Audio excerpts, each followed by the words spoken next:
It's a Duck Duck Juice draft. We are trying to predict what position the Eagles are most likely to select in this year's NFL draft with Fran Duffy, Zach Berman, and myself coming up next on the PHLY Eagles podcast.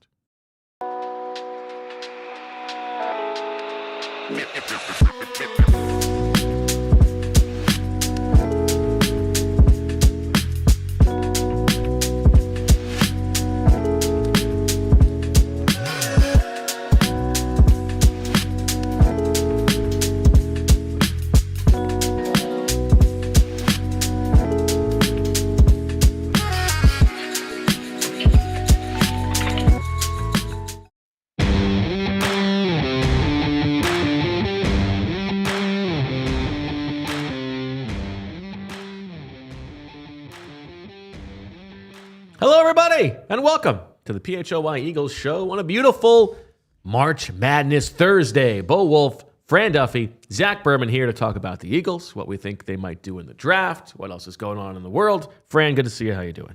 It's been a long time. It's been about 10 minutes since we finished the PHLY draft show. It's hope everybody got to check that out. Good conversation there about the outliers in this draft on offense. Some very eye-opening stats. Look forward to hearing from you what you think about that. Check it out on the podcast feed or on the PHLY draft show with Fran Duffy YouTube feed. Zach, how you doing? Looking good in blue. Thank you. Doing well. Excited for the show.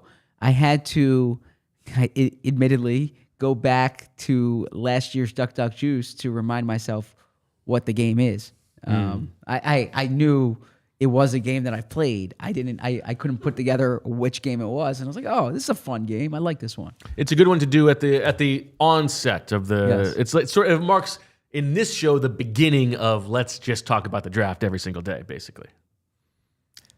I understand that you're living and breathing these guys. You're doing guys all day long every night. Right. But from the Eagles' perspective, we're now through free agency for the most part. We turn our attention to the draft, and we can really get into the nitty-gritty. Yeah. Zach will be happy to know that we finished the draft show, and I turned in and I was like, what are the rules of Duck Duck Juice? I have not spent any time thinking about this. So I always have to check out what the scoring situation is in Duck Duck Juice, but I'm up to date on it now. Okay. Duck Duck Juice, the longest running of all the draft games. This one dates all the way back to 2018. How prestigious. It is. I also need to compliment you because I didn't put it together until the cold open that in the thumbnail is Josh Conerly, and you did it because he's a duck, an Oregon Duck. Thank you very much. First, I was like, okay, is this Bo's tell as far as his first round pick? But then I was like, ooh, he's doing it because of the duck. So and because he visited the Eagles on a top 40 Let's get into this. Two early reports of visits for the Eagles, both offensive linemen, Josh Conerly and Anthony Belton. And another one who is here based on his Instagram, not the one I told you about, but Marcus Bo. Oh, the M silence. Yeah, M silence. I'm sorry. I got to work my pronunciations. I did study the edge rusher pronunciation guides yesterday. Boston College, what do you got? Roku. So here's the thing. We had this conversation in the Combine. The pronunciation guide is wrong.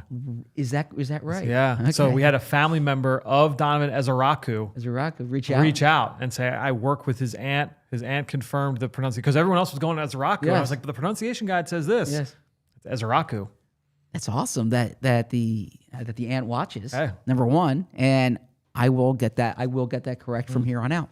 But yeah, and then I'm going to put this little nugget out there, okay? That I received a message. I'm not going to name the name of the player because I haven't independently verified it, right? But there's a day 3 offensive lineman who is in Philly today, according to an avid viewer of the show. An avid listener of the show. I mean, you got to be a real sicko to recognize a day 3 offensive line prospect. It's outstanding. I was impressed. I'm impressed. So what do you make of those 3 visits? Because we talked about this. Yeah. With the Eagles, you can be sure that the guys they're bringing in for these pre-draft visits are guys that they are interested in. Sure. All 3 of those players are like second round-ish, maybe late first or trade down from 32 type offensive line prospects. I think that Howie Roseman, as I said, has sort of evolved on this front. Yeah. It is like a maturity of having gone through the process and trying to figure out why you've missed on guys, and maybe it's because you didn't do enough homework on the guy. And so we're not so worried about the obfuscation part of visits and trying to get people off our scent of what we really want.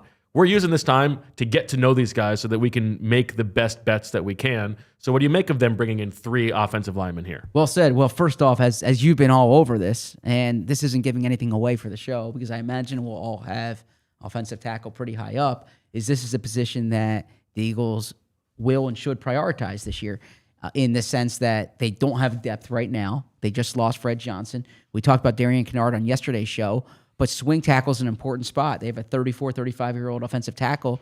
They have their left tackle, Jordan Mailata's, he's been banged up a few times the past few years. Chances are your swing tackle is going to play. And then also, even if Lane Johnson plays 3 more years, you can kind of start having that plan, especially if you're taking a guy who's more of a project type. And so, for instance, I actually think day 2 was the range that or was the likely day that I thought the Eagles would take a tackle. In my first mock draft, if you will, the pre-combine one, I had them going Cameron Williams in the 2nd round. I have a mock draft. When's the mock draft coming out, Julia, on YouTube? Tomorrow morning. Check that bad boy out on YouTube. Can I give a little tease about the offensive tackle I have going day 2? Why not? I have Charles Grant going in the 3rd round in that one. And we just talked about him today. Okay, yeah. So make sure 19 bench press reps. What are we doing? Why even do it? He's got really long arms. So the longer arms, the hard, it's like Kevin Durant struggled with the bench press. In theory, I don't think I'd put up 225, but I would be better at the bench press than someone who has long arms, because short arms, it's easier to bench press. So, and you live longer. And you live longer, yes. In theory, at least. It depends. If you listen to drop the bar. If you listen to Emily, yeah. If you listen to Emily, she's like, your sleep is going to catch up to you. Right. Emily and me and Fran and every single one of the listeners and viewers of this show. Everybody in your life is screaming at you about this. Well, she was scrolling through the Aura Ring app, and she's like, this one's fine. This is not good. And so in any event, the bench press. But Charles Grant is a guy you'd probably consider more of the project type than the guy you'd insert in your starting lineup tomorrow. So I think, and probably even Cameron Williams to an extent, as he's a younger prospect who dealt with weight issues earlier in his career. So I actually thought that maybe there'd be more of that project type, the mold of clay, if you will, that we've talked about with some of these guys in the past, who Jeff Stoutland can develop. Let's talk about the specific guys, Fran, quickly, because they are all offensive linemen, but they're different types of offensive linemen, which is a little bit interesting. Start with Anthony Belton, 6'6", 336, a big fella, ran a 5'2", 640. Yeah, I think I'm a little bit higher on Belton than most in the mediascape anyway. I think when you're looking at Belton, he is more of your Mekhi Becton type of player, 6'6", 336, as you mentioned. Probably the most powerful offensive lineman, outside of, I would say like Membu and Will Campbell. You take those 2 guys, they're going to go in the top 10. You put them aside. Belton after that is the guy that most impressed me with his ability to just move people off the ball. More than Tyler Booker, for instance. Well, I should say as a tackle. Of the tackles. Of the tackles, yeah. So when you're looking at Belton, his ability to move people off the ball really stood out. Certainly not the type of athlete that some of these other guys are. Never saw him once overwhelmed by a bull rusher. I think he holds himself really well in the pass game from an anchor standpoint. Can get a little bit sloppy in the run game, things to coach out. He'll lunge, get a little over aggressive at times, but technique stuff that you can get kind of situated there. Played both tackle spots at the Senior Bowl. I thought he had a good week. He was on my all-practice team down there in Mobile. It was not a perfect week, but the fact that he played both tackle spots and also mixed in at some guard as well. He played some left guard when he was down in Mobile. I think that also will be beneficial. On the flip side, Josh Conerly, a much different type of player. Yep. 6'5", 311, had some explosive results athletically at the combine, but not a powerful guy. No, he's the opposite, where everything with him is athleticism, but really light feet, fluid hips. It looks really good in pass pro, just like getting out of his stance, getting from A to B, but not a power player at all. I didn't think that he got nearly the amount of movement that you would want from a starting offensive lineman, and also his anchor strength. We've talked about like the difference between strength and power. He also is a guy that got moved off of his spot by bull rushers. There was obviously that huge low light clip from the Senior Bowl where the pass rusher from Marshall, Mike Green, just bull rushed him into oblivion and just knocked him horizontal to the grass. I think when you're looking at Conerly, he needs to get stronger, but the athletic traits are there. I'm gonna be honest. I've done two pass-throughs of his film. The first time I watched him was in like October and watched an early game or two. I kind of thought he was like a Jack Driscoll type of prospect, where I was like, okay, like he's probably like a 4th round pick, maybe a late 3. But then I started getting more word like, oh, this guy's probably going to go a little bit earlier. So I went back and did another. It was all right. He's probably more athletic than given credit for. I still am a little bit lower on him than consensus because of that anchor. I'm a little bit worried about what that would be. So I think he would need to get time to get stronger before he was inserted into a starting lineup. But very relevant to Bo here is that if you look at the two of them, they're about 3 years apart. Yeah. Which, when you talk about strength in particular, that's something that you could, if you have 3 years to get bigger. I'm not saying Conerly becomes Anthony Belton, but sure. It's something you have to consider when you're talking about a player's strength. He's also going to be a 21-year-old rookie when the training camp opens, so that's something certainly to monitor. And Belton was a 6-year senior. Right. I think did you make the point yesterday? He's older than well, we Kenyon don't have Green. the exact age yet, Right. But he's the same high school class as Kenyon Green. There we go. Oh, that's interesting. So it depends if he's an older guy in his class or a younger guy in his class. Yeah, that's the interesting thing. And I imagine when we get to the draft, when we get to corner, we may touch on the fact that sometimes you have a situation where like a Keely Ringo is drafted a year ahead of a guy like Quinyon Mitchell, and yet Keely Ringo is still a whole year younger. Yeah. Bang. Take a shot. Third guy, Marcus Bowe. Yep. 6'4", 303, which is a little light, Very light. especially on the outside. We talked about that on the draft show. So my question would be, can he anchor? Is he a guy who has to stay outside? He was a guy I did have questions about the anchor watching him on film. I actually have him and Conerly I have right next to each other on my board. I had Bowe just ahead of him because to me, like, Marcus Bowe's athleticism is like, wow, movement skills. He's also got short arms, just 32 inches. 32-inch arms. And 6'4", too. So he's Yeah. not. So right, is he big enough to be on the outside, but is he strong enough to be on the inside? Seems like a tough one. It's somewhere in the middle, and that's why, honestly, some teams have talked to him about playing center. He talked about that at the Combine. Took some center reps at the Senior Bowl as well. Now, projecting him to center is a big deal. You can't just say, "Oh yeah, just go slide to center, big fella." That's a big transition for a player to make. But Marcus Bowe is a really athletic offensive lineman. He can be a weapon on the move. Never saw him having issues like protecting the corner. It's really just the anchor. He's got solid power because that's the thing. It's like, again, the athleticism paired with some girth. He comes off the ball with good leverage. He can move guys off the ball, but when people get into his pads and drive him backwards, that's where he gets into trouble. Yeah, it's an interesting one because to the point of these are different guys. I mean, one of them seems to me like, oh, this is the guy who just could take over for Mekhi Becton and maybe eventually take over for Lane Johnson. And the other two are guys like, oh, these are Fred Johnson replacements. Right. Yeah. And again, just because like Fred Johnson, he's like that big, like hulking lineman. Like to me, like, but just in role. Yes, in terms of role. I think that's what you'd be hoping for with those guys. Okay. Before we get to the draft, who'd you pick to win it all? I picked Florida. Nice. Yeah. Shock, but that's okay. Thanks.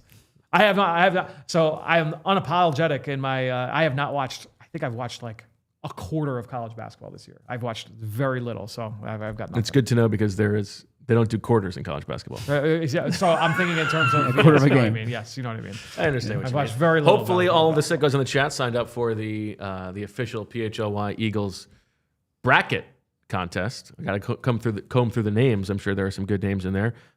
We see Reed is here today. Yes. I appreciate everyone being so nice to him, and you're wearing to represent his pick to win it all. Oh, Kentucky.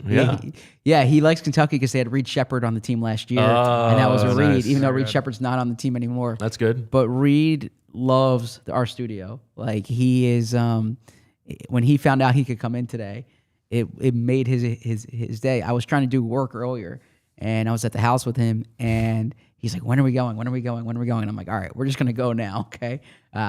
And so, he's loving it in there. He said, Mom always wants me to come on the show when I'm there. I said, but you guys do it for thousands of people.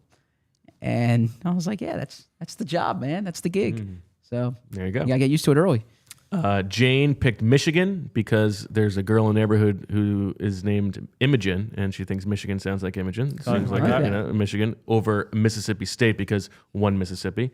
Nice. And then Casey took Gonzaga because Gonzaga sounds like Dondazo, the whale Pokemon. Oh, very nice. Okay, I like yeah. that. Francis picked Florida as well, separately. He is so alligators are one of his favorite animals, and we're watching college football this year. He's very big into like the gator chomp, like people go like this. So so he picked Florida. He's big into that. And Meg That's a good picked one. St. John's. Nice. So, yeah, we'll see how that goes. It's like Patina. She almost went to St. John's. Careful. She thought about going to St. John's. I'm sorry, I didn't mean it.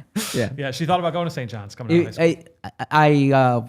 In listening back, I haven't watched it back. I listened to yesterday's show on the way home. Do you and do both? Sometimes I watch something. If I'm on the way home, I listen to it. Okay. If I'm doing something else on the way home, like if I'm on the phone, then I watch it when I get home. But I'll do one or the other. But When you watch it back, yes, are you doing speed up? no, So you spend an entire hour just rewatching the show every day? Hour. yeah, actually, yeah.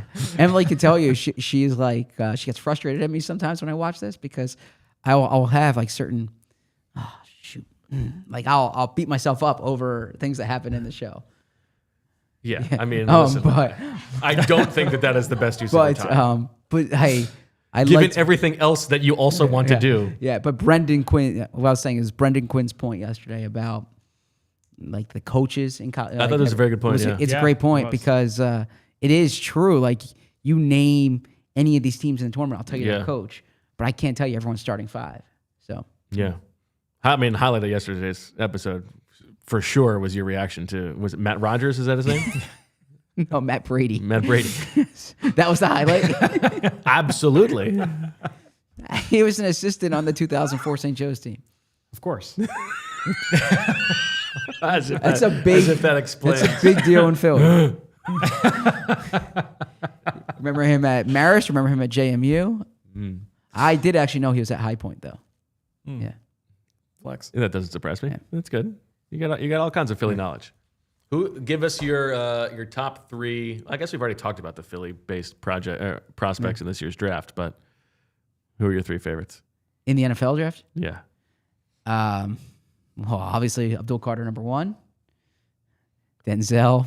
I'm sorry. Donovan Ezoroku. Ezeraku. Good. Yeah. Ezoroku number two.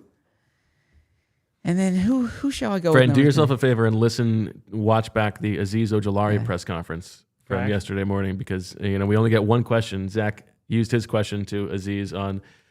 This is going to come out a bit out of left field, but is it true your parents? You were born in Philadelphia. No, and your what parents brought met them in to Philadelphia? Yeah, your parents met in Philadelphia. Yeah, Which is even somehow even creepier. But his eyes lit true, up. He yeah. enjoyed. Yeah, you're forging this relationship. This is a good. You did your homework. You're letting him know that you're the kind of guy that does your homework. when it wasn't me showing my work, it was actually it's like as Brandon Graham said, when everyone else saw the player, you saw the person. Right? It's seeing the person. Okay. But then probably Jihad Campbell. I would probably go Campbell over Ezeraku. Nice. But positional, if you think Campbell can be a chess piece type player, and I'll defer to Fran on this, but I know there's a thought that maybe he could play the edge, right? If that's the case, then I might value him over Donovan Ezeraku. But if you're 2 for looking 2 at, there. But if you're looking at it purely from like the positional value, and I disagree with Fran about Ezeraku. I really liked his game. I mean, now granted, I don't grind the film the way Fran does, and I might be colored by the fact that he had a huge game against Syracuse, and I saw that game. He had like 3 sacks against Syracuse. I'm sorry, he had 3 sacks against Syracuse, and so that affects my judgment. 3 for 3. Nicely done. The more you say it, the more it just rolls out. Yes. All right, let's take a quick break, and then on the other side, we will get going with the proceedings. The 18, 19, 20, 21, 22, 23, 24, 25, 9th annual Duck Duck Juice Draft. I think I might have added that up wrong. Anyway, I think it's the 8th annual. Let's talk about our friends at Bet Parks. We've got one Berman family member here on the young end today. If you wanted to just go searching for Grandpa Berman. Well, I've heard that Bet Parks is the place to make it happen. But that's not the reason to go. The reason to go is for the excitement that comes when you walk in and you smell all the action at Bet Parks Casino. Parks Casino, this is how you win. Pennsylvania's #1 casino is so close to anywhere. Street Road, exit off 95 and the Pennsylvania Turnpike. The Excite Center is the state-of-the-art entertainment venue inside Parks Casino, right in Bucks County in the Philly suburbs, named one of the best places for concerts and comedy, and a great place to see the country's best comedians and music headliners. And guess what? If you've got a time machine, spin it back like 3 hours and go watch Cuz's show at Parks Casino. That's the kind of stuff that they're making happen. Is that right? Am I wrong? Oh, okay. Right. You looked at me like I got that wrong. Okay, good. ParksCasino.com to buy tickets for all shows. You must be 21. Gambling problem? Call 1-800-GAMBLER. Do you guys know what today is? Thursday. The first day of spring. And the first day of spring means it's time to spring into savings. Yeah, baby. Okay? Boing. And of course, I'm talking about TrueMark Financial Credit Union. If you have financial goals, whether it's buying a house, taking a dream vacation, building your emergency fund, maybe betting on the NCAA tournament, TrueMark Financial Credit Union has the perfect savings account for you. TrueMark Financial offers high-rate certificates and money market accounts to help your money grow faster and work harder for you. Visit TrueMark.com for rates to learn more. TrueMark Financial, it's federally insured by the NCUA, not the NCAA, the NCUA. Equal opportunity lender. Rates are subject to change. All right, here's how this draft works. We have 12 positions: quarterback, running back, wide receiver, tight end, tackle, interior offensive line, edge, defensive tackle, linebacker, corner, safety, and special teams. 12, 3. That means we each get 4. It's going to be a snake draft, and the points are doled out as follows. If a first-round pick is used on your position, that's 7 points. A second-round pick, 6 points. A third-round pick, 5 points, and on. A 1 point for the 7th round. You get the gist. Zach, you are the defending champion in Duck Duck Juice. You get to decide if you want the first, second, or third pick. And we're snaking it. We are snaking. So I want the third this year. You want the third this year. Fran, this is your first Duck Duck Juice draft. I know this is a big life event for you. I will step aside and let you decide if you want to go first or second. I will take the second. This is tough for me. I've had a tough run of luck in Duck Duck Juice over the past few years. It's a good thing that even though this is the longest running game, it has sort of become the least prestigious. But it's a nice foray into draft season anyway. I don't want to hear any complaining after Strip Swooper. What's the most prestigious? I think the game when we pick the actual guys, which is I believe the ALLU No draft. Ah, okay. I think that is the most fun. Okay. It's the most, and for all of the consternation about the Nolan Smith selection, you projected it. I had the first overall pick, and I took Nolan Smith that year. Well done. And then I took Jalen Carter, so I got both of them. You nailed it. You deserve credit for that. Damn right for I sure. did. Thank you very much. Absolutely. Okay. Well, I've been banging this drum. Now, this is tough, though, because the tackle / interior offensive line thing makes this a little bit difficult. In order to adjudicate that, I think in the past we have said, where do they line up in the beginning? I have an idea. Okay. Where he ranks them? Is that? Yes. Yeah. Oh, did I jump the gun there? Is that what you were going to say? I was going to lean that way, but go ahead.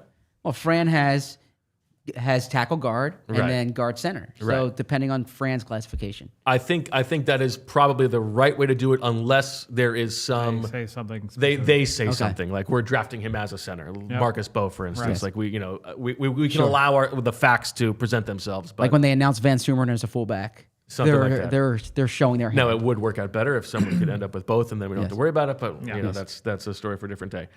I am going to go with tackle. Mm-hmm. That was my first. And it may make me look silly. Certainly, as you guys will talk about, there are a lot of places that they could use a good player, and maybe there are places where the strength of this draft would make more sense for them to use those selections early on. But I am convinced that they are going to try to draft at least 2 offensive linemen in this draft for some of the reasons we've talked about. All of the young guys on rookie contracts who are really good are on defense. They got to flip that at some point, and you just think about the offensive linemen. I mean, Lane is old. Even Jordan Mailata, by the time that these rookies are coming up on contracts, is going to be a little bit older. Same for Landon Dickerson. Same for Cam Jurgens. And so I'm going to go tackle number 1 overall. That's a great pick. That's where I would have gone. And I probably should have picked the number 1 pick, too, for the reason that you said. Because as you said it, they could double dip at tackle this year. And one of the reasons they could double dip is last year they didn't take a tackle. They took a guard and they took a center. And it's a position where they lack depth, especially if they view Darian Kennard as a tackle, but like he can flex. I think that it's not a question they double dip at that position. And you just think about like their draft history. The last 3 years they've gone defense. 2 years ago or 3 years ago, defense, offense, defense. 2023, defense, defense. And then last year, defense, defense, defense. So at some point, they do need to sort of flip that. And just to kind of build on that, if we view Tyler Steen as a guard, okay, the last time they took a tackle in the draft was Prince Tega Winogo. Interesting. I mean, because if you think in 2021, they took Landon Dickerson as their only offensive lineman. Yeah. 2022 was Cam Jurgens. 2023 was Tyler Steen. 2023 was Tyler Steen. Then last year they took Keegan and McMahon. So they haven't addressed offensive tackle in the draft, and certainly not with a premium pick for a long time. So that you're absolutely right, and that's the number 1 pick. But obviously, it doesn't always work out that way. Sure. What you want, you can't force it. You don't want to waste a pick because you really want to tackle, but you're dropping down a tier when there are players who you have graded higher. You hope that it fits, but it doesn't always do that. But that's why, and this helps you, and this is to Fran's point also. If they were bringing in like first round offensive tackles, you're missing on like last year they were bringing in first round offensive tackles.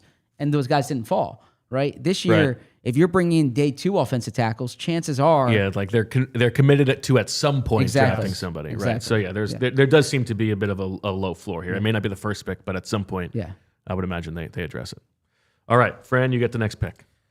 So a long time ago, a wise man once told me, it's a numbers game. It's a numbers game. And when you look at the outside linebacker position, the Eagles lose Josh Sweat. The Eagles lost Brandon Graham. Coming up, you've got Azeez Ojulari expiring contract, Josh Uche an expiring contract. Who knows what's going on with Bryce Huff? I'm going to take outside linebacker, the edge rush position here with my first pick. Went back and forth with a couple different spots. Tackle was certainly up there, but I think for me, outside linebacker is an area where even with the additions of Ojulari and with Uche, I think that's an area where they still need to address. Agreed. It does seem to be the spot where if they stay at 32 or move back a few spots, the strength of this draft, there are a lot of guys where that would seem to be like a potential best player available there. Yes, I think that, and there were a couple spots that I felt the same way about that I nearly went with, but I feel like the edge has got the best combination of both. I do want to take this opportunity to say, somebody mentioned this in the comments and they were absolutely right. Edge should not be all caps. It is not an acronym for anything. You're right. The E, you capitalize the E in edge. Yes. And then everything else is lowercase. It's not edge. Yes. It's not every damn gopher exists. Yes. It's a word. Did you come up with that on the spot? Yeah. Well done. That's pretty good. Yeah. Go ahead. What were you going to say? I was going to say edge reminds me last year of offensive tackle. And what I mean by that is they're really good edge rushers. But when you get to like the late second, third round, I don't think it's as appealing as it will. So I think that Fran has a really good chance of hitting this. I think there's going to be a chance for them to get a good edge rusher in the first round, even in a trade back situation. But I think they're less likely to find an edge rusher later in the draft that really excites you. Now, J.Alex Hunt was a great find last year. You can always find guys like that. But I think like this, and I'll defer to Fran. I keep saying that, but there's like a group of like 8 to 10 edge rushers this year who might all be top 60 picks or top 50 picks. Yeah, it's one of those things. You and I were talking about it as you were trying to pick who was going to be in the mock draft. Some of those guys are going to fall, right? Like I said, they're not all going to go high. So it's going to be interesting to see how that pecking order ultimately plays out. We'll use that logic last year for offensive tackle, right? and there was just that big run. And I think to your point, it's like it makes sense early for them, but it's not like if they don't find someone in the first 2 or 3 rounds, they don't have to take an edge. I mean, they have draft-proof the roster a little bit. You can't count on Azeez Ojulari or Josh Uche or even Bryce Huff contributing this year. But between them, you can cross your fingers and hope. And it's also a spot where probably in the summer or even in a Mekhi Becton situation, if you don't come out with what you wanted there's probably going to be somebody available from a veteran standpoint who you can add to the roster. Speaking of that, Vince would appreciate me asking you this. And you brought this up on the show earlier in the week, or maybe it was last week. Trayvon Walker, who's there's some whispers that he could be available.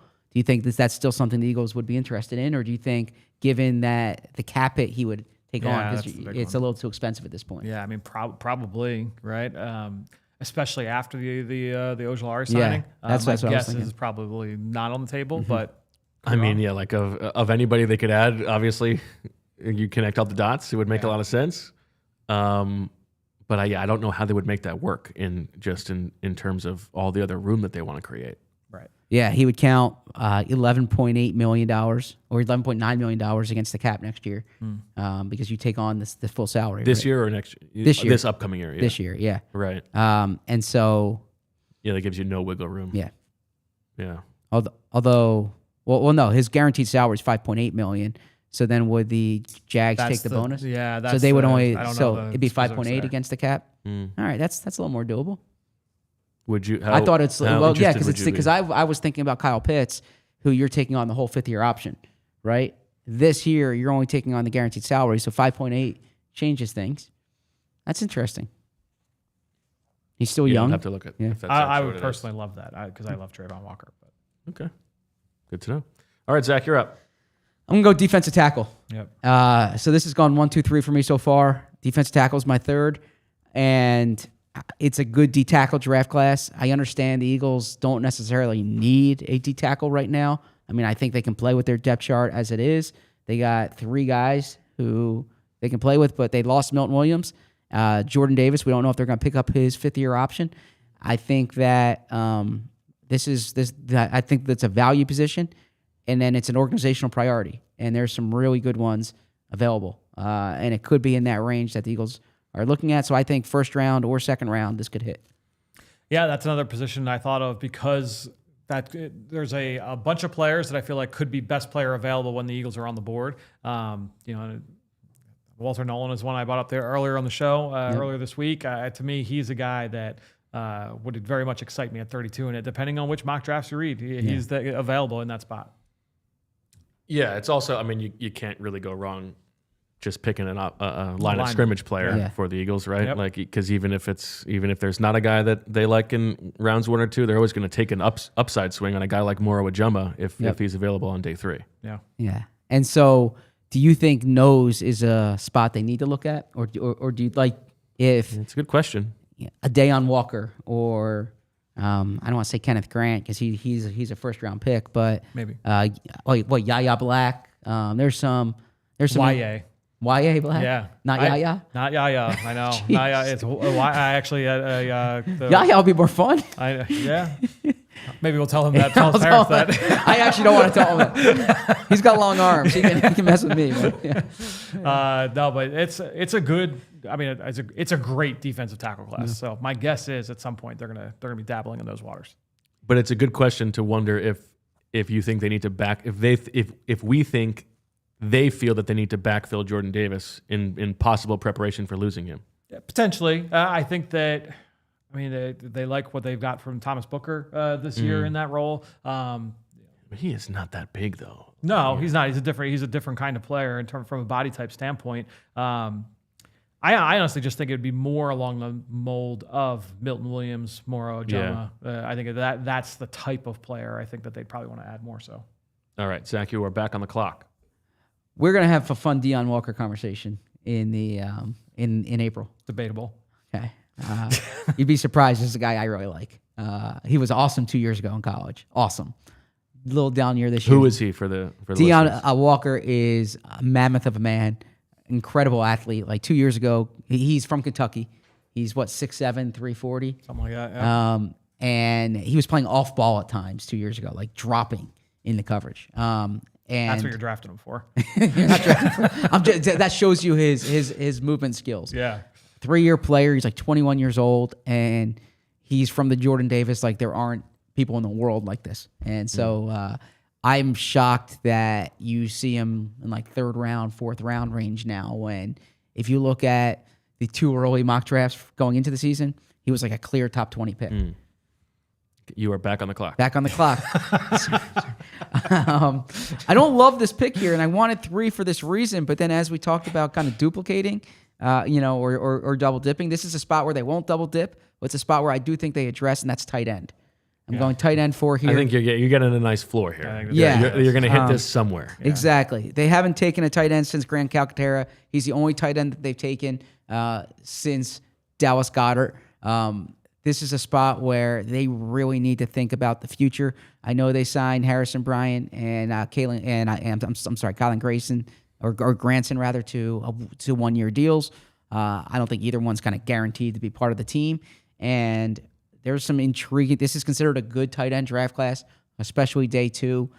So I like the odds of them taking a tight end at some point. Yeah, I think it would be a pretty significant surprise, assuming they don't trade for Kyle Pitts or whoever, that given everything we've heard about this tight end draft class and given the state of their roster, if they didn't draft a tight end. Yes. Yeah, somewhere.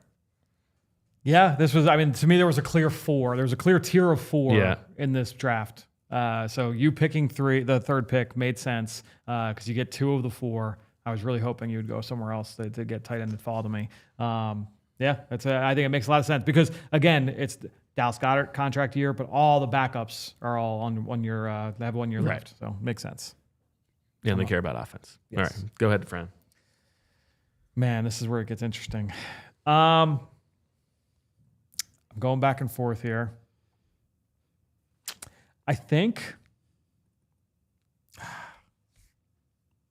I'm going to go. Still available. Quarterback, running back, wide receiver, interior offensive line, linebacker, cornerback, safety, special teams. I'm going to go with off-ball linebacker. Interesting. I think you lost a couple of, you lose Oren Burks. I know they go out and you bring back Zach Bond. Van Sumeren got announced as a fullback, so I don't know you're counting him necessarily for that picture. After that, it's Trotter and it's Dallas Gant. And obviously there's still a few weeks left to add to that position still. But for me, this is a floor pick. I don't know that this is going to be a day 2 option, but I'm going to go with linebacker here.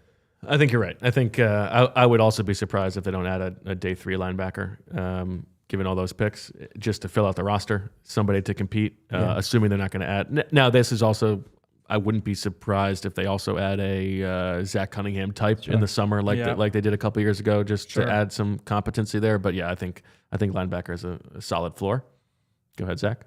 Agree with everything that was said, and it's a spot where they've lost players, or they lost a player, and they haven't added yet. They were down in the Super Bowl to Nicholas Morrow, right? So they definitely need bodies at the position. There you go. Does Devin White get a Super Bowl ring? Yes. He does, right? Yes. Absolutely. I'm making sure. Yeah, I remember seeing Bo and Shield at the Super Bowl ring ceremony a few years ago, and we walked by Randall Goforth. Yeah, and it's like, wow, Randall Goforth getting the ring. Everybody gets a ring. Everybody gets a ring. Yeah, I think if you were on the practice squad once the regular season started, or the active roster for 1 week, you get a ring. At least that's how it has worked in the past. Yeah. Okay. All right. Well, I will take this opportunity just to clear things up so that we don't have the discrepancy along the offensive line. I will take the interior offensive line.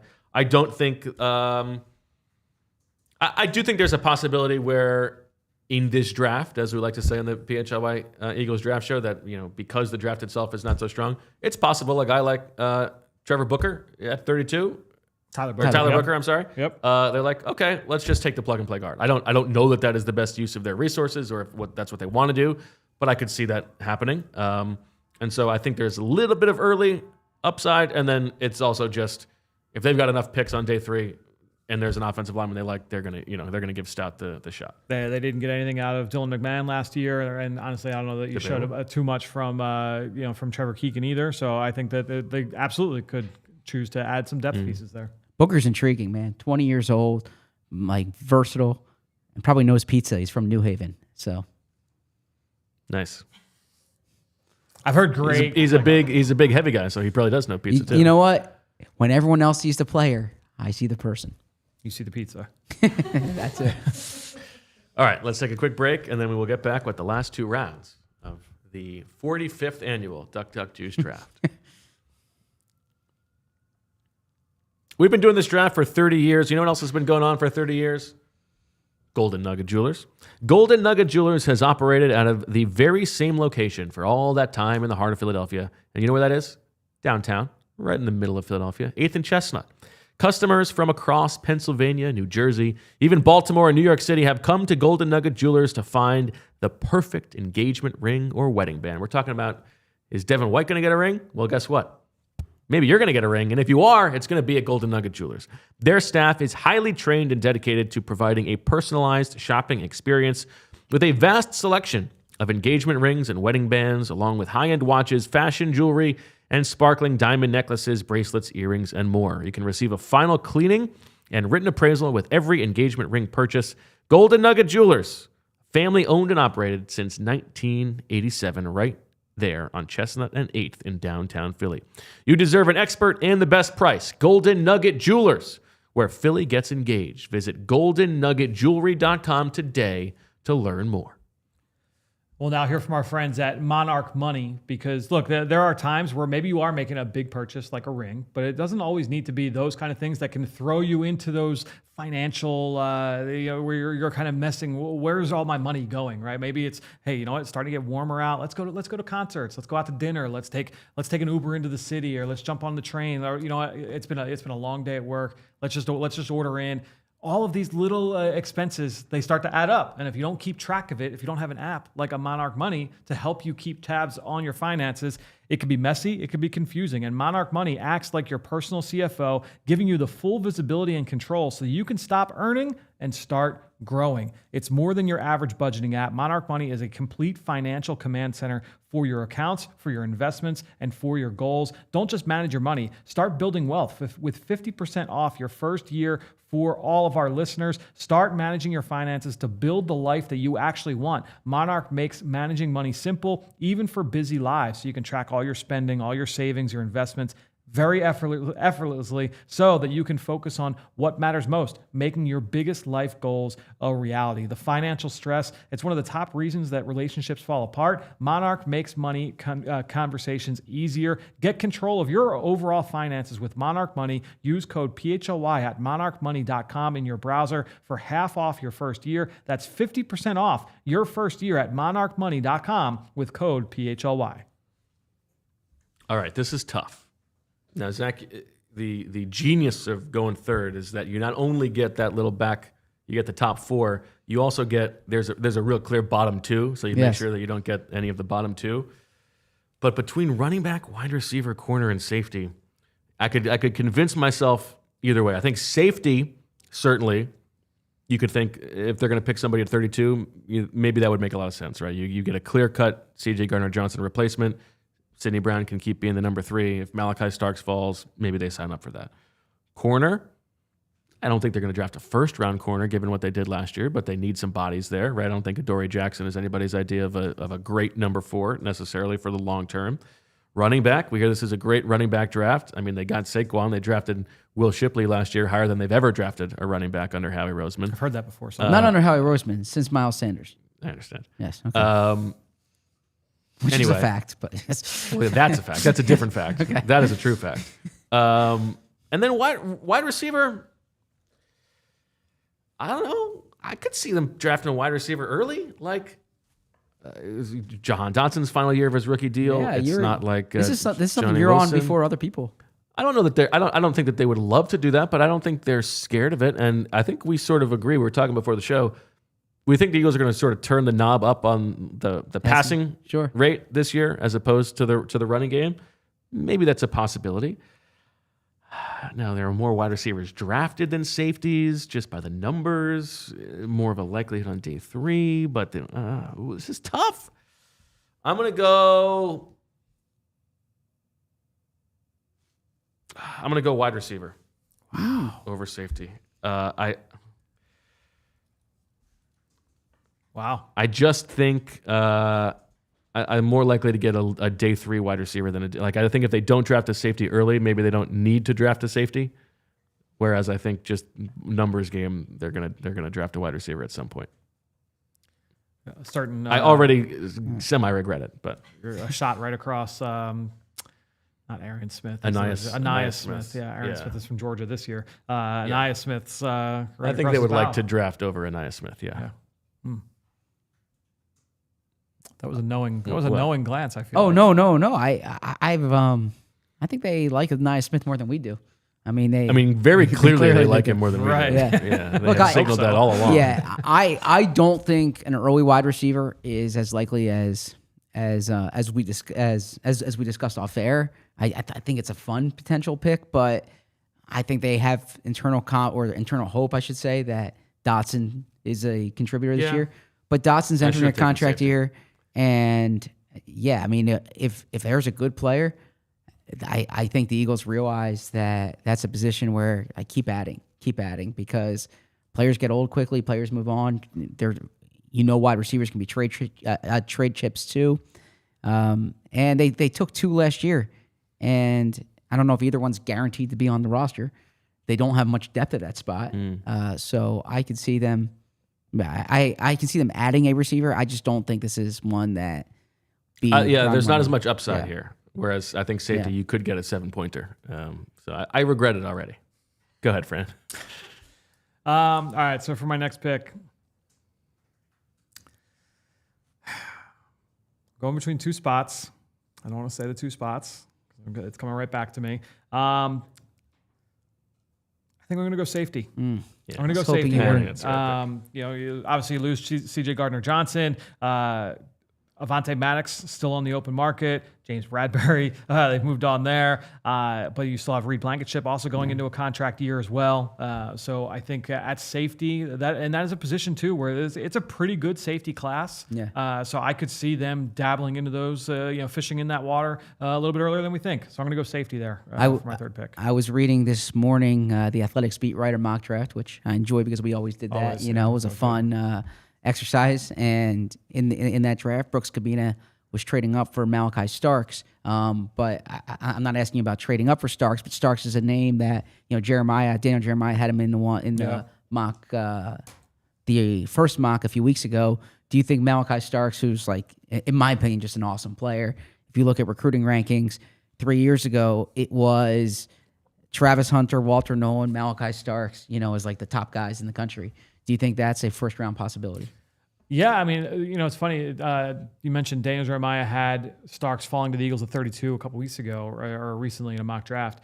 He has made the comparison Jahdae Barron to Brian Branch and said, the NFL's not going to make the same mistake again where Jahdae Barron's going to fall out of the first round because they think he's a nickel only. They did it with Cooper DeJean last year. They did it with Branch the year before. They're not going to do it again. Starks is that guy to me. Starks is the guy that, much like Branch, where everyone knows great player, but he's a little bit undersized and he's not this great athlete.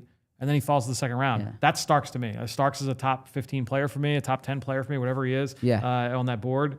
He's an awesome player. Starks is one of the guys who I don't think he's going to miss. I think he's going to be a starter in the NFL. I can't tell you if you spend a first round pick on him, he's going to be top of the league. And if you're taking a safety in the first round, you expect the guy to be top of the league. But I don't think Malaki Starks is going to bust unless he gets injured.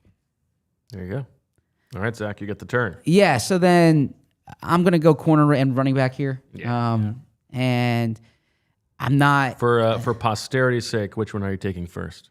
Okay, let's go corner, then running back. Okay. Just because you need more corners on your roster than you need running backs. Yeah. They like Eli Ricks. I mean, they kept him on the roster for 2 years, but I think Eli Ricks does need to show them something this summer to stay there. Adoree Jackson, I've read our colleagues on the beat talking about Adoree's a fail-safe to start. I don't think Adoree is even a candidate to start, in my opinion. I could be wrong there. He wasn't very good last year with the Giants. I think he's trying to make the team from my perspective. I could be wrong. I agree. But obviously they like Keeler Ringo. We discussed that. They have Quinyon Mitchell and Cooper DeJean, but this is a spot where you're always looking for capable corners. And so I can just see them adding one in day 3. Absolutely. Yeah. No, I mean, it's also, just numbers wise, like more corners get drafted than any other position, right? Yeah. So absolutely reasonable that they would take a day 3 shot. Corner was on my radar for my last 2 picks. Okay. It was down to corner and safety with the last one, but I thought about corner even my last go around. So I was hoping you were going corner because I wanted safety there. I can't believe I took wide receiver over safety. Man, that is What a bad surprising. job. So I will go running back here. I was just kind of banging the offense drum. That's all right. Go ahead. No problem. I mean, AJ Dillon, I think he has a decent chance to make the team, but I'm not sold on AJ Dillon making the team. I know Will Shipley's going to be on the team. Obviously, Saquon Barkley. I don't know who that third running back is going to be. It could come. Lou Nichols, Ty Davis Price is back. But they Avery could Williams. go. Yeah, you mentioned this is a good running back draft class. It is. Yeah. There's some guys that I really like later in the draft. Who do you like? I like Raheem Sanders, Rocket Sanders, because again, he's someone who 2 years ago or 3 years ago, 3 years now. I know you're not drafting a guy for 3 years ago. 3 years It's a ago, lifetime for an NFL. he was for a the running best back. running back in the SEC, in my opinion. Like he was incredible at Arkansas, playing against every top defense. He was dominating, and you watched Raheem Sanders 3 years ago, and you were like, "This guy is awesome, incredible." The year after that, at Arkansas, injury problems. Okay, transfers last year to South Carolina, still kind of recovering from the injury, and he was productive, but he wasn't what he was early in his career as like a true sophomore. I think, and he ran well at the combine for his size. Sanders intrigues me as like a day 3 guy, just because I've seen it on the field. Like he is electric. I knew you were going to bring him up because he was the one player at our dinner that we had in the combine that you brought up to the group. Bang the table. Yeah. Oh, and what did the group say? Yeah, like they all liked him. No, it wasn't bad. No, it was. They were like, he was so good a few years ago. Right. Yeah. It was just, look. It's a crowded running back Yes. class, so it's tough to I'm talking about diamond in the rough guys. Yeah, exactly. I'm not You're giving you saying Ashton he's a second round Genty here. pick, Yeah. right? Yeah. Devin Clowney. Although my take is, and this isn't one that's like controversial, I like Hampton from North Carolina more than I like Genty. Interesting. Yeah. Why? I just think he's so versatile, and he's a little bigger. He is bigger. But he catches the ball real well, and yeah, I thought he was electric whenever he got the ball. Watch Genty's pass game stuff from last year. Okay, good. All That's right, I like that. that's the pass game stuff you want. Like that. Okay, There you go. I like that. go with that. All right, Fran. That's someone who's been grinding we know where film. you're going here. Quarterback. Yeah. Yeah, it's actually a really good class for backup quarterbacks. Okay. I think it's From top to bottom.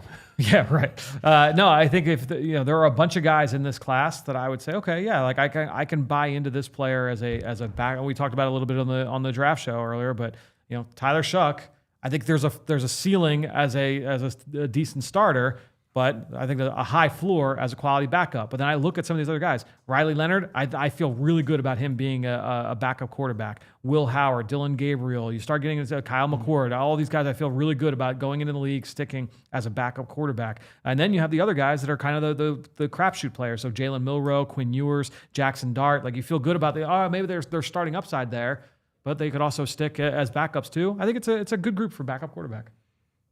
Man, couldn't you see like if nobody takes the bait early, like a 3rd round pick on Jalen Milroe? Yeah, I could. Right? I could see it. Why not? Keep the factory going. Quarterback factory. Yeah. I'll be a bigger fan of that now. Well, the good news for me with specialists is that now long snapper is a possibility, right? Zach has told us that Braden Mann's going to be here for another 15 years, right? We'll see about Jake Elliott, but now I get long snapper, and so Okay. a 7th round pick on a long snapper. That's 1 point that I get now. So very exciting. Cam, what's his name? The new guy, not Cameron Malvo. That's a different player. Charlie, right? Charlie Hewlett, Yeah. not Hugh Charlie Lit. No. Yeah, he's over 30, so you already got to replace him. So there you go. Long snapper for me. Let's recap it. Zach's roster. defensive tackle, tight end, cornerback, running back. Nicely done. That's a good group. Fran, edge, linebacker, safety, quarterback. Bo, tackle, interior offensive line, wide receiver for some reason, special teams. Looks like it's going to be about 8 years running that I haven't won Duck Duck Juice. That's not true. I won the first one. I don't remember how many I've won, period. But tough to beat Jimmy Kemsky's record, Fran. He's 1 for 1. 1 for 1. As he responded on social media. That's what I saw. He's welcome to come on the show. Anytime. Open invite. Fran, anything from watching or listening to the show the last few days that you feel compelled to comment on? No, I feel like we've talked off air about most of the things. I enjoyed Zach, you apologizing for not watching enough college basketball before giving your takes yesterday. Yeah. Well, I felt so bad last year when I said Kentucky and they lost in the first round. Like it was like Emily says, "What's keeping you up at night?" Like last year, that kept me up at night. Why? That kept me up at night. You're not touting yourself as a college That's a basketball shot. expert. If I'm going to say something, I should have a degree of. I shouldn't speak without education. But there are all kinds of results that are unexpected. I know, Like, you're but not you're not pounding the table, say putting your mortgage on the line. You know, I know. call 1-800-ZB's picks. I know, and I'm but giving still, you Kentucky. Like still. You ridiculous. You guys also have your fantasy baseball draft. I have my it's a dynasty startup draft Saturday night ooh, for baseball. So I'm excited for dynasty starts. So there's a once in a Well, lifetime. so This is here's the beginning. thing. We actually talked about this. Yeah. It's a whole thing. that. It's a whole thing. The audience doesn't know though. Yeah. So We can't keep saying. I know. That's why I'm letting him say it. So basically, it was a league last year that initially was going to be a dynasty league, but then a couple weeks before, it got changed into Oh no, it's just going to be a 1 year league. So okay, fine. And then it was like halfway through the season, it was like, oh, let's make it a dynasty league, and we'll keep players from this year's whole thing. Didn't like that part of it, but we're keeping 7 guys. So I've gotten down. I feel good about what my list is going to be so far, about who I'm keeping. I feel like I've got a decent team to start things off with. But I was taking notes because you guys were rattling off your minor leaguers. No, we have the minor league draft at the end, so we're going to do our regular draft and then the minor league. But I've got Witt is my first round pick from last year. Zach's favorite. So I got Bobby Witt, Bryce Harper. I've got Corbin Burns, Yamamoto. I got Josh Naylor, Chorio in the 13th round, Riley Green in the 17th round. So I feel good about some of these guys, but I gotta whittle down some. Christian Yelich. I've got Mike Trout. I gotta make some calls. But If you ask Reed who my favorite player to watch in baseball is, he would tell you Bobby Witt. Yeah, Bobby Witt and Jackson. That's why you're wearing the royal blue. Him and Jackson Chorio are my 2 favorite. And then, I mean, there's other guys too, but those 2 guys are awesome. Yeah. Shout out to the other guys. Yeah. What else is going on in the chat? Anything notable, Julia? Any super chats today? No one's contributing. Uh-oh. Oh gosh. So much for that. So much for that. Read is for read today. Well, it's free. I know. Yeah. I've been doing this all day today, where I was like, I'll get your readers if you let me write this morning, I'll get your readers tonight. And yeah. Free readers day is the perfect day to pull that out. Well, there you go. Beautiful. Don't make that a drop, please. we don't have drops, Zach. I mean, we do need to make drops now just for that. But all right, good stuff. Tomorrow's show, I think the professor is going to join us. They're going to be a remote show tomorrow. He's got some thoughts on the rule changes that he just needs to get off his chest, the proposed rule changes, and we'll just keep the conversation going. Love it. I don't know that we're going to have much overtime, but if there was going to be overtime, you can check it out on PHLY.com. Go ahead. I saw on the schedule for the coming weeks, we're going to be doing position previews for the draft coming up. That'll be fun. Yeah. Those are fun shows. Yeah, Every day. That'll be fun. We need to have our tight end expert back. Shout out to Matt Quinn. He was Matt already Quinn. texting me about. Oh, yeah? He's got Grand Calcaterra thoughts. So you think, what if they really like Grand Calcaterra? Right. What if that's part of the deal? The offense worked fine with Grand Calcaterra. By the way, this what year. a flex that is. That Matt Quinn's texting him tight end. I know. Yeah, tight end thoughts. That's awesome. He's a tight end expert. He is. He's all over it. He is. Maybe we're all underselling the Eagles' faith in Grand Calcaterra. It's a good take. I've been listening to Mountjoy as some writing music recently. Really? Yeah. So Good for you. I so appreciate The new Matt- stuff? Matt We is got great. 3 singles off the new album so far. I haven't. It's whatever Spotify's playing on the Got it. mix. Yeah. Okay. How about you? What do you listen to? I know the answer to this, know the answer. but we'll tell the audience. When I'm studying film, if I'm not listening to a podcast, it depends on the time of year. Sometimes I'm listening to podcasts, but if I'm listening to music, I listen to movie soundtracks. Okay. You'll like this. There was a study I read about where it's like you are more productive when you are listening to music that's non-lyrical. Yes, yeah. Go on. I want to it's basically like as if Zach hasn't heard that. If before. you're thinking about the lyrics, and then your mind starts to 100%. wander. So I've always enjoyed like listening to like musical score or movie scores. I've got a playlist on Spotify that is like hours and hours and hours of movie soundtracks. Yeah, typically when I write, I listen to jazz go. because I read something that jazz makes you write better or think better.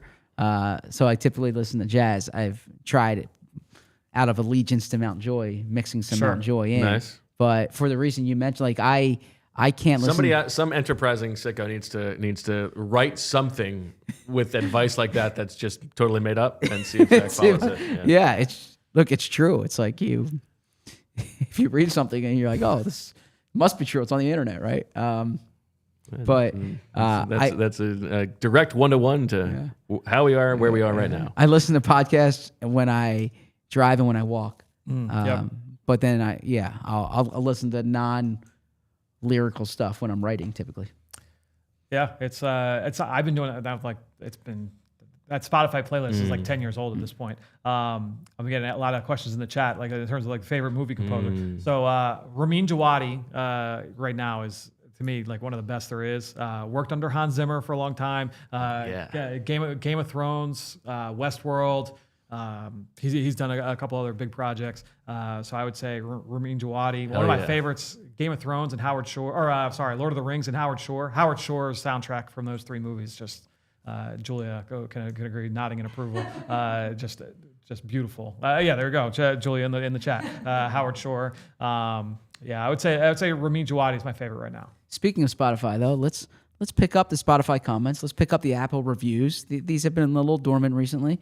Let's pick up the YouTube. No, you don't need that in your life. No, but let's pick up the YouTube comments. Pick up the YouTube comments. Yeah, let's add more. Yeah, let's get that number up for each show.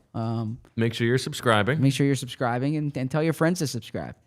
Fran, you also had a big pep in your step when you found out that tonight is that's right, the Severance finale. I've just like lost track of like days. I thought for some reason like today was Wednesday, tomorrow's Thursday, so the Severance finale was tomorrow, but the Severance finale is actually tonight. It's gonna be a 76-minute episode.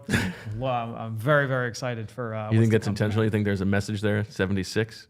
Could be. I wouldn't rule it out. But yeah, I'm excited about what that'll bring. TN said that he loves the Succession. That's why I almost said Succession instead of Severance. The thing is, I feel like it's over the score very overall, similar. Way too repetitive. Yeah, it's way too. So there are some where I just heard this one. I'm deleting it because it's the same song like 38 different times. Yeah, I could see that. Yeah. Severance reminds me. Rachel has a recent take that I the more I think about it, I think I kind of agree. I don't need a second season of a TV show anymore. Really? Get in and out. You've told your story. Tell me the story. I don't need it anymore. I'm not all the way there, but the more I think about it, I am kind of there. Like, why? Because you work all. Now there are some differences. You always hear about like a comedy where like it sort of takes till season 2 for like the writers to really understand the characters and stuff like that. But for these like epic shows, I don't know. Just tell me your story. Get in and get out. Like some of my favorite shows of the past few years are just one-offs. Like the miniseries types. Like Station 11 was fantastic. Probably my favorite of the past 5 years or so.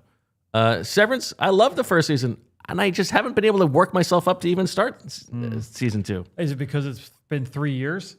That's certainly part of it. That is a recent thing that has started. There was multiple reasons for this, and across all TV.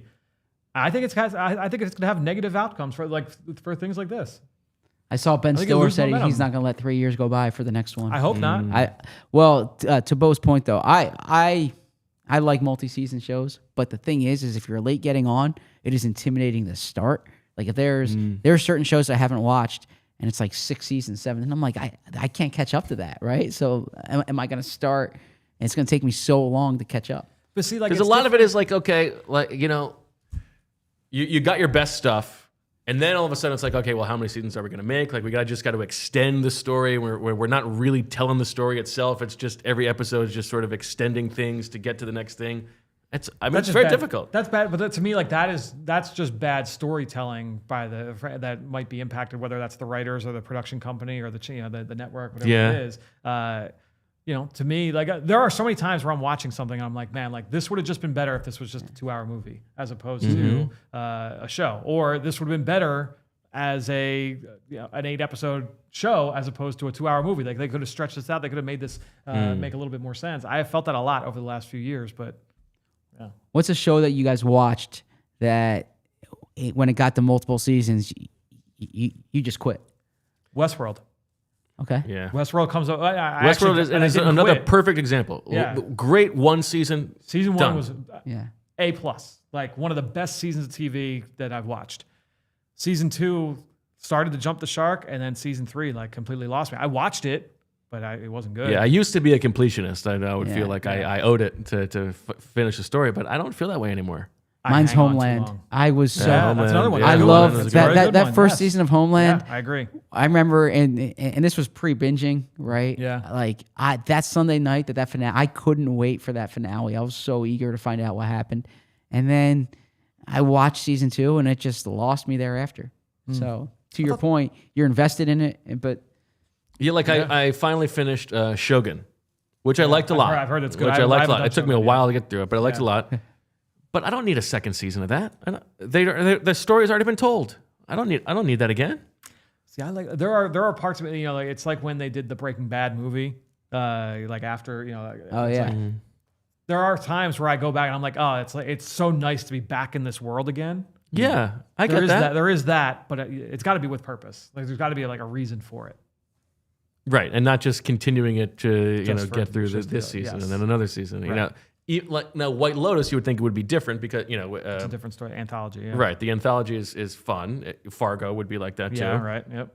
But even White Lotus, I'm enjoying this season, but it is a little bit. Okay, we've sort of seen this before. Yeah, I don't know. Well, I disagree with you on White Lotus because I'm not. I think White Lotus is a little bit different because it's different characters. Yeah, so. Yeah. I like yeah, so it's different. What? He's trying hard not to say that. He just said that. I know, but I know you just said that. He agrees with you. He agrees with you. Yeah.